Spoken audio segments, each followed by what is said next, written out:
Bonjour à toutes, bonjour à tous, et bienvenue dans ce... 11e. 1000 dans ce 500 millième numéro du Pajama Cinécast. Et aujourd'hui, on a vu Will Hunting de Gus Van Sant, qui est un film qui date de... 97. Merci Seb. Un film donc de 97, que c'était moi qui l'avais proposé, qui l'avais mis dans la petite boîte. Et c'est un film qui est très important pour moi. Je l'ai vu quand j'avais 14-15 ans et ça a été une grosse claque cinématographique à l'époque où je l'ai vu. Et on va dire c'est un des films qui m'a poussé à faire du cinéma. Ouais, un petit tour de présentation. Donc moi c'est Gabriel, vous me connaissez. Moi c'est Noam, Noyo. Moi c'est Seb. Et attention. Moi c'est Charles Etienne. Autrement connu sous le nom de juste Charles. Et moi aussi je date de 97. Mais tout le monde s'en fout. Fantastique. J'ai pris un coup du vieux d'un coup, c'est pas grave. Est-ce que tu veux parler un peu du film avant qu'on donne notre avis dessus? Je vous conseille déjà tous et toutes d'aller le regarder. Ouais, parce que qu'il est bien. c'était un chouette Ouais, film. faites ça. Ouais. On va commencer par ça. Et revenez quand vous l'avez Alors, vu. peut-être deux, On trois va pas faire de petits- résumé ni rien. Alors peut-être 2-3 petits disclaimers. Téléchargez le film parce qu'il est produit par Weinstein, déjà. Bon, ça c'est de la merde. C'est un film donc, qui est réalisé par Gus Van Sant et écrit par Batman et Jason Bourne.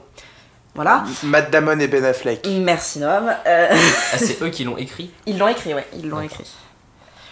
Ce qui leur a valu un Oscar en 97 du coup. Ah, C'est Pour le meilleur scénario. c'est très bien. bonnard d'avoir un Oscar aussi bah, jeune oui, oui. pour une écriture de film quand t'es acteur. Bah oui. Et surtout, il y a Robin Williams qui nous manque très fort. C'est peut-être... Non, je vais pas dire c'est peut-être. C'est la performance d'acteur qui m'émeut le plus de tout ce que j'ai vu de toute ma vie. Voilà. Il est très très bon dans ce film et je l'aime beaucoup et je l'aime d'amour et il me manque si fort. Donc, qui avait vu le film Bah, moi. C'est Moi je l'avais vu et Gab l'avait Gab, vu. ouais. Donc on fait pas du tout de résumé de film, on ne dit même pas de quoi ça parle. Bah Ceux c'est... Parce qu'il y a des gens qui nous écoutent sans regarder les films, hein, forcément. bon. Mais ils devraient regarder le film. Oui. Oui, C'est un peu le concept de notre podcast. c'est vrai. C'est pas grave, on les aime quand même. Oui, on vous aime quand même. Regardez pas si vous avez pas envie. Mais vous êtes bizarre, mais on vous juge pas, bref. Du coup, très court résumé du film. Très court Gab. résumé du film, il y a Matt Damon, en fait c'est un mec, genre c'est basiquement un prolo, mais on découvre qu'en fait c'est un génie des maths et il se fait prendre sous son aile par ce personnage détestable que j'aime pas. Enfin non, il est pas détestable, mais il est très...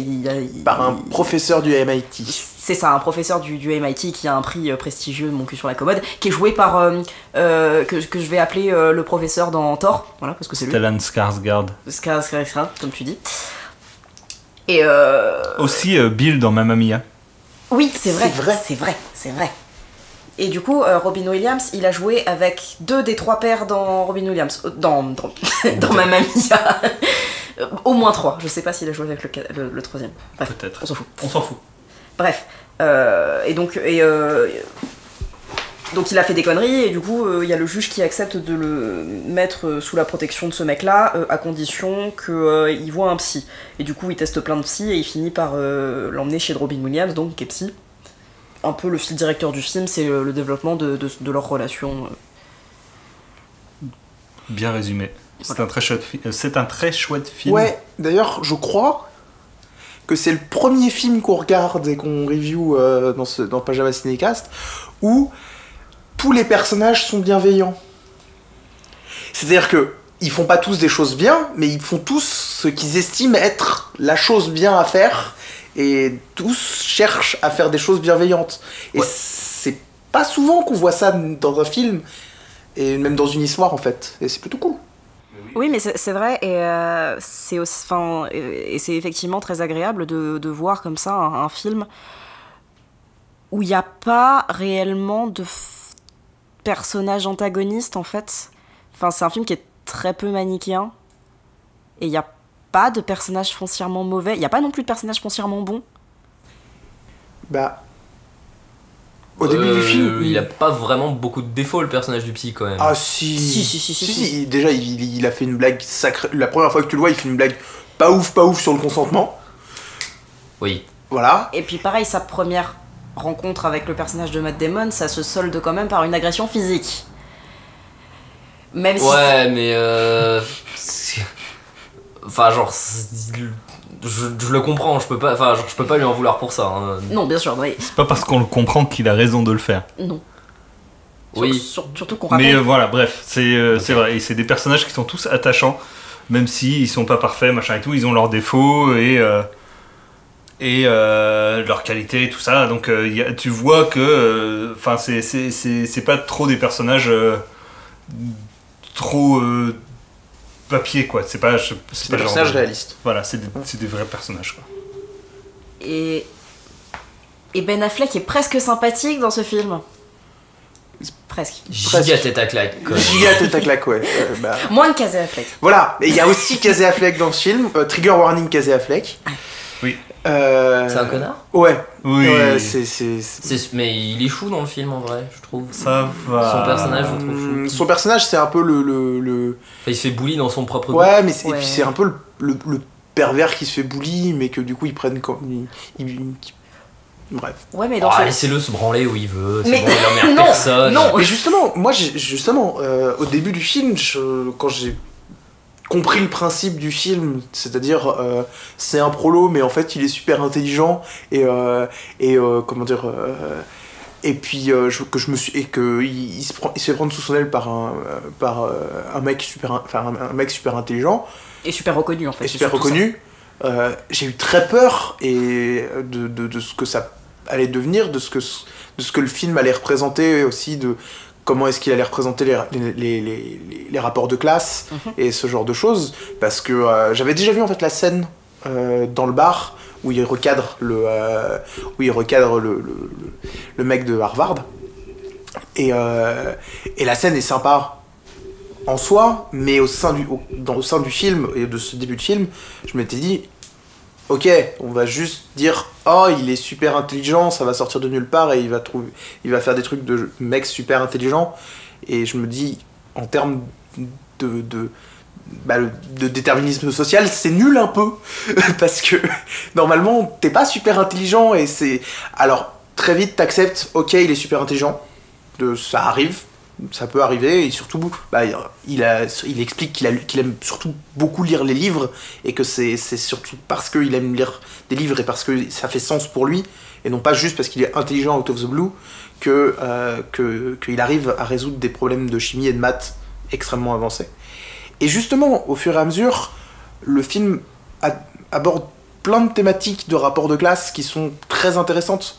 Le rapport entre du coup le prof au MIT qui a eu la médaille Fields, qui a été successful dans sa vie et qui est vraiment reconnu par ses pairs, et son ancien coturne de fac. Je connaissais pas ce mot. Coturne. Ah bah moi je le connais bien ayant été en prépa. Alors, D'ailleurs, petit point médaille Fields, vous savez qui d'autre a eu la médaille Fields? Vas-y, épate-nous. Cédric Villani. Voilà.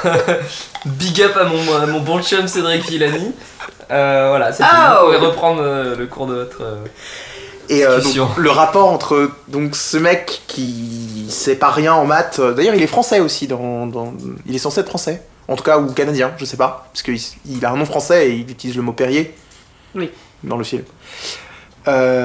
Et donc le personnage de Robin Williams, qui est un psy, qui a choisi donc d'être psy et d'enseigner à des gens, mais dans une fac. On nous dit qu'il a avant la mort de sa femme aussi, il a aidé des GI. Il a suivi des consultations avec des GI. Voilà. Et donc, le rapport entre ce grand mathématicien qui dit moi j'ai du succès, j'ai été un winner dans ma vie, soyez des winners les gens. Voilà, Macron aurait approuvé. C'est ça, et à côté de ça, on a Robin Williams qui dit que les choses peuvent se faire aussi par choix, par amour des choses, par volonté de faire le bien et volonté d'arriver à faire quelque chose de sa vie dont on est fier et qu'on trouve honorable. Ça, c'est vraiment un débat très... Et d'ailleurs, globalement, pareil, il explique que le personnage de Robin Williams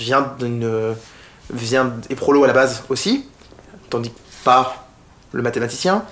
Il y a une scène, la seule scène où véritablement... Non, c'est pas la scène, parce qu'il y a aussi la scène où ils sont tous les deux, où Ben Affleck parle à son pote pour lui dire mais casse-toi d'ici, pas pour toi, pour moi, et casse-toi d'ici parce que je pourrais pas te voir rester ici. Mais il y a aussi la scène où Ben Affleck est chez des gens en costard-cravate et jouant le mec gominé complètement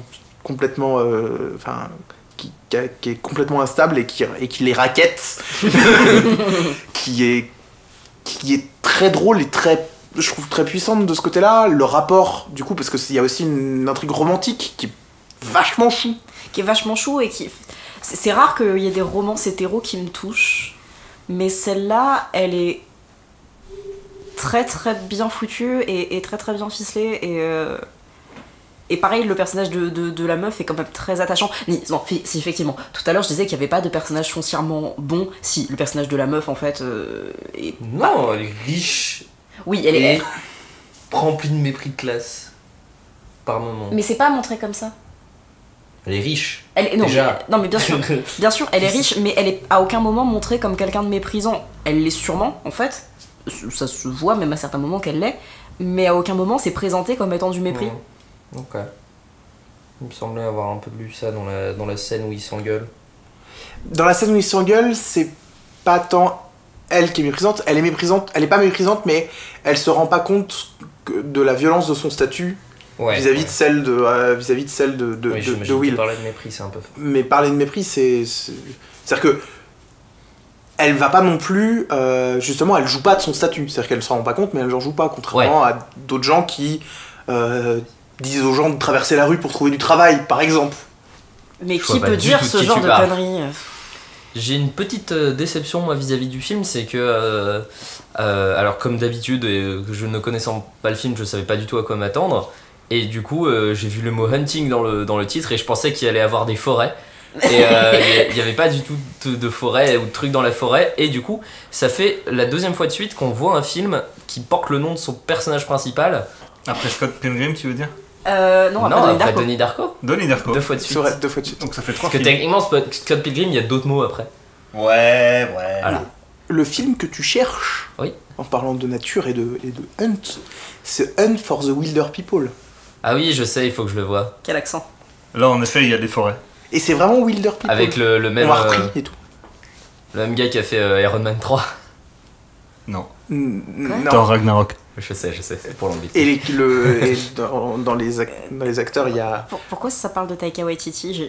Parce qu'il a fait sauté une étape. Il a fait Hunt for the Wilder People, D'accord. qui est un film avec Sam Neill et le gamin qui joue aussi dans Deadpool 2, Que j'ai pas vu. J'ai pas vu. qui est vachement bien. Mais Et le gars de Movies with Mikey aussi, il m'a dit de voir Hunt for the Wilder People. C'est une bonne idée en effet, ce monsieur a raison. Regardez Finjoy. Oh, regardez Très bonne la chaîne Finjoy, particulièrement la série Movies with Mikey, ça Ouais. fait un bien fou. Il parle bien des films et c'est doux. Il parle encore mieux des films que sur ce podcast, et c'est pas peu dire. Est-ce qu'il y a quelque chose qu'on peut rajouter sur ce film? Bah, je suis d'accord avec ce que Gab disait tout à l'heure. Effectivement, la performance de Robin Williams est complètement... comment dire, désarçonnante. Enfin bref, elle est trop bien quoi. Elle est speechless. Elle me laisse speechless. Oui, enfin bref, voilà. Elle est chambée. Il était vraiment, vraiment très touchant et effectivement, certaines scènes avec Will sont particulièrement frappantes pour tous les... Enfin, moi j'ai des daddy issues comme tout le monde, hein, et voilà, c'est particulièrement touchant quand on voit à quel point il prend le rôle d'un père pour Will en fait, et le prend dans ses bras, et voilà, et c'est vraiment une performance assez impressionnante, mais de Matt Damon aussi en fait, je le trouve très touchant aussi et très juste.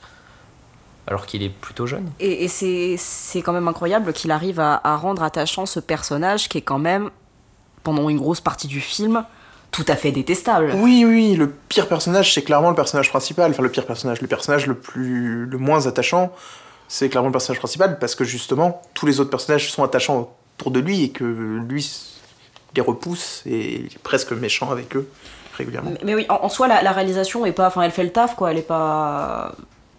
incroyable, mais vraiment elle fait le taf. Mais c'est vraiment un film à voir en termes de performance. Il est bien écrit aussi, enfin, faut dire ce qui est, il est bien écrit. Il y a des blagues limites, hein, soyons honnêtes, mais globalement c'est un film qui est très bien écrit et surtout très très très très bien interprété. En fait, c'est un film qui, à l'époque où je l'ai vu, m'a fait prendre conscience du rôle de l'implication émotionnelle quand on voulait faire passer un message politique ou philosophique au cinéma. Et c'est quelque chose qui, je pense, se ressent encore dans ce que je fais. Mais voilà. Très juste. C'est très juste et enfin justement il y a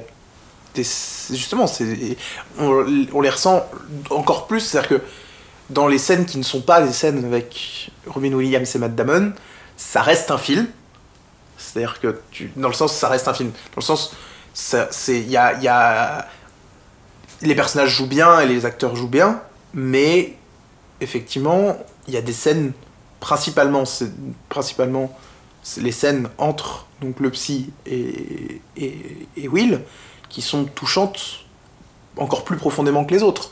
Parce qu'en plus, tu sens que les deux personnages se connectent quelque part et s'apprécient. Alors effectivement, c'est un très mauvais exemple de la relation patient-soignant. Oui. Parce que normalement, si votre psy vous laisse son numéro quand vous partez après la dernière séance, c'est pas bien.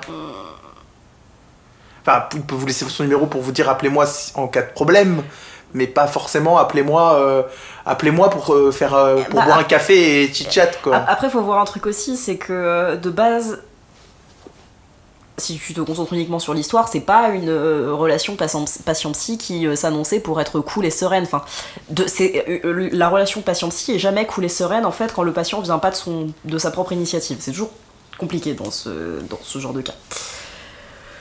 Donc voilà, mais c'est surtout un film qui est très très bien écrit en ce qui concerne les rapports que vont entretenir les personnages entre eux, qui sont genre presque tous excessivement complexes, mais ils sont suffisamment bien écrits justement pour qu'on soit pas confusé. Et ça c'est quand même assez c'est une prouesse en termes d'écriture, c'est vraiment pas quelque chose de facile à atteindre. C'est un chouette film. C'est un chouette film. Oui. Est-ce qu'on a la boîte ? Elle est là. Elle est derrière. Ouais. Je veux bien tirer. Vas-y. Alors, le film de la prochaine fois est Hot Fuzz. Ah, chouette. Pour une fois, ça va être un film que j'aurais déjà vu. Hey. C'est ouf. Bah, je l'aurais déjà vu aussi, du coup. Et qu'en plus, j'avais pas trop aimé certains moments. Je suis prêt à refaire un avis. Est-ce que, du coup, ce sera le deuxième film d'Edgar Wright qu'on regarde ? Oui. Oui. Est-ce que je crois qu'on n'a pas encore eu deux films d'un même réalisateur dans... Eh bien, c'est une première. En même temps, ce sera notre 12e podcast. Certes. Ce sera pas mal. Certes. On va dire qu'on aime bien Edgar Wright. Enfin bref. Tout le monde aime bien Edgar Wright. À dans 2 semaines pour Hot Fuzz, une comédie policière de Edgar Wright avec Simon Pegg et Nick Frost, et ça va être rigolo. Merci, à bientôt, à la prochaine fois. Ouais, des bisous Adieu. Oh, je dab sur vos Bisous, on tombes. vous aime. Tout ça.